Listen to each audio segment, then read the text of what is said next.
किशनगंज जिला के कोचाधामन प्रखंड क्षेत्र में एक बेहद जघन्य और सनसनीखेज हत्या का मामला सामने आया है। इस वारदात को बिशनपुर बाजार में बुधवार की अलह सुबह हमलावरों ने अंजाम दिया है। घर में सो रहे निसंजरा पंचायत के टंगटंगी गांव के रहने वाले मोहम्मद रिजवान के सिर पर धारदार हथियार से ताबड़तोड़ वार कर उसे मौत के घाट उतार दिया गया। इस खूनी खेल की खबर जैसे ही आसपास के इलाकों में फैली, पूरे बाजार में सन्नाटा और सनसनी फैल गई। मामले की गंभीरता को देखते हुए स्थानीय थाना पुलिस और फॉरेंसिक एक्सपर्ट्स की टीम ने तुरंत मोर्चा संभाल लिया। में एक दुर्भाग्यपूर्ण घटना घटी है जिसमें एक युवक की हत्या कर दी गई है, जिसने सर पे जोर से चोट मारा गया है। रात्रि की घटना बताई जा रही है, जिसमें उसकी पत्नी द्वारा बताया गया। थाना को सूचना दिया गया था, जिसमें तत्क्षण हमारे थाना प्रभारी बिशनपुर वहाँ पहुँचे थे और वहाँ अनुसंधान शुरू किया।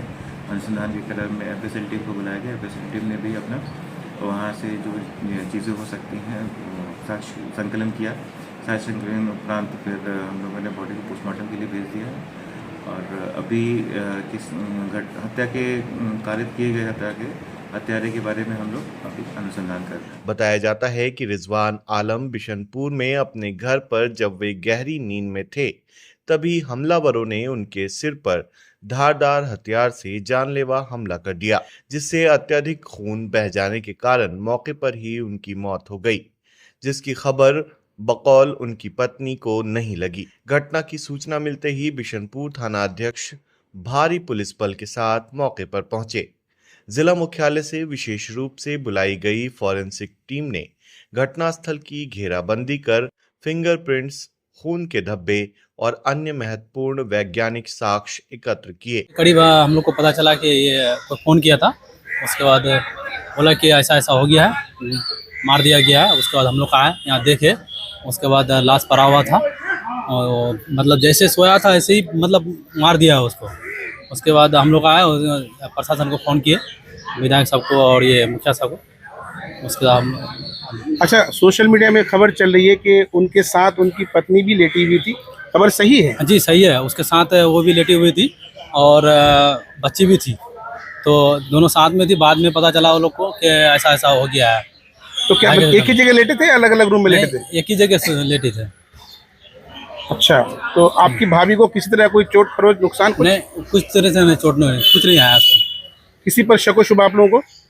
शक तो नहीं कह सकते हैं, फिलहाल अभी जांच जारी है, देखते हैं इस क्या आता है। हत्याकांड के तार किसी बाहरी रंजिश से नहीं, बल्कि गंभीर आपसी या पारिवारिक विवाद से जुड़े नजर आ रहे हैं। संदेह की सुई मृतक के परिवार के ही कुछ करीबी सदस्यों पर टिकी हुई है, जिनसे पुलिस संदिग्ध ठिकानों पर पूछताछ कर रही है। पुलिस तकनीकी सर्विलांस, कॉल डिटेल्स और खुफिया इनपुट के आधार पर जांच को आगे बढ़ा रही है और बहुत जल्द ही हत्यारों को गिरफ्तार कर लिया जाएगा। एसडीपीओ खुसरू सिराज ने घटनास्थल का मुआयना किया है और जल्द मामले का उद्भेदन करने का दावा किया है।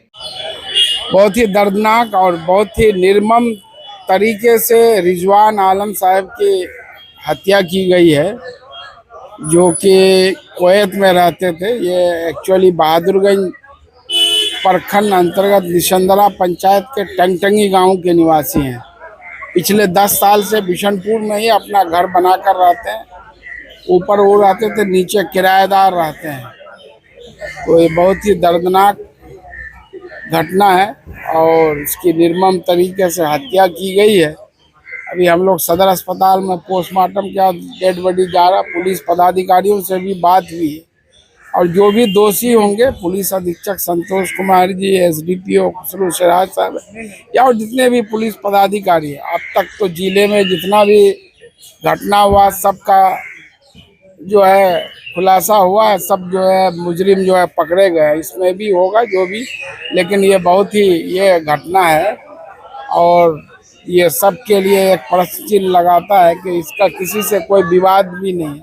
और इनके घर में जितना सामान वगैरह है, सब जेवर वगैरह सब मौजूद है। सिर्फ रिजवान साहब और उनकी बीवी का जो है फ़ोन जो है गायब है। ढूंढ के दे और मुजरिम को कड़ी से कड़ी सजा मिलना चाहिए। किस पर शक व शुबा? अभी शक नहीं कह सकते किसी पर। उनका बीवी और वो एक जगह सोई हुई थी और एक बच्चा भी था। उनका बीवी बच्चा कितना छोटा है? मतलब समथिंग 2 साल का। अच्छा अच्छा। तो 2 साल का उनसे पूछा गया उनका बीवी से, तो बोल रहा है कि हमको नहीं पता चला कुछ। और उसका 2 मोबाइल गायब है और अलमीरा वगैरह पूरा खुला हुआ, तितर बितर किया हुआ था। और यहाँ पे कुछ गहरा चोट लगने के कारण उसका मृत्यु हो गया वहाँ पे। तो हम लोग को 3 बजे फ़ोन किया बिशनपुर से। हम लोग टंगटंगी गांव से चल के आए बिशनपुर। वहाँ आके देखे तो मामला कुछ ऐसा था, तो इसके कारण अभी हम लोग किशनगंज आए हुए हैं। देखिए, ये हमारे सीमांचल के लिए और हमारे समाज के लिए बहुत दुर्भाग्यपूर्ण की बात है। ये हम लोगों को सुनने में आता था यूपी, बेगूसराय वगैरह में, और हमारे समाज में ये लाइव हो रहा है। ये हमारे समाज के लिए बहुत चिंताजनक बात है। और खासकर यहाँ के मौजूदा सांसद, विधायक, जो भी जनप्रतिनिधि हो, समाज के जिम्मेदारान हो, उन लोगों के लिए बहुत बड़ी चैलेंज है। और इस चैलेंज को किस तरह से वो लोग लेंगे, और जो घटना आज घटी है, ये आज इनके साथ हुई है, कल मेरे साथ भी हो सकती है। इससे पहले अमोर में घटना हुई थी, वो दोमनी में, मतलब वो भाग पुनास के वो लड़का जो है जी, उनके साथ भी ऐसा ही घटना हुई। और आज जो लाइव घटना हुई है, एक पति पत्नी के रिश्ता, ये समझिए एक बहुत बड़ी रिश्ता होते हैं ये, इसके लिए पति पत्नी के रिश्ता।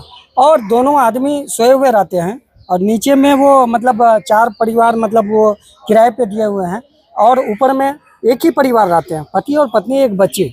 और उसका एक निर्मम हत्या होती है, और एक पत्नी उसके बगल में रहती है, और पत्नी को जरा सा भी भनक तक पता नहीं लगती है कि मेरे पति को हत्या कर दिया गया है। और 3 बजे भोर में एक आवाज़ आती है चिल्लाते हुए, रोने जैसे। नीचे से आदमी इकट्ठा होती है, तब पता लगती है क्या हुआ, तो बोला मार दिया। पूछा जा रहा है क्या हुआ, बोले हमको नहीं पता। भाई, एक मच्छर रात में अगर कान में जाके भनभनाता है तो आदमी जग के उठ के बैठ जाता है, एक मच्छर। और यहाँ एक आदमी का हत्या हो जाता है और आपको नहीं पता होता, ये बहुत चिंताजनक बात है। मैं डायरेक्टली कुछ नहीं बोल रहा हूँ, लेकिन शक के दायरे में ऐसा तो लग रहा है प्रतीत कि 2 आदमी हैं और आपको पता नहीं हो रहा है एक आदमी का हत्या हो रहा है। ये बहुत बड़ा चैलेंज है। इसके लिए मैं जिला प्रशासन और जो भी बाबू हैं हमारे कोचाधामन के, बहादुरगंज के, और किशन जो एसपी हैं, एसपी सर से भी मुझे उम्मीद है इंशाल्लाह 12 घंटे के अंदर असली मुजरिम को वो सामने लाएंगे और इस मामले को उद्भेदन करेंगे। अगर नहीं करेंगे तो हम लोग चक्का जाम करेंगे, बिशनपुर ओपी को घेरेंगे, नहीं सुनेंगे तो फिर मुख्यमंत्री तक पहुंचेंगे। और मुझे उम्मीद है जरूर इंशाल्लाह कातिल को पकड़ा जाएगा।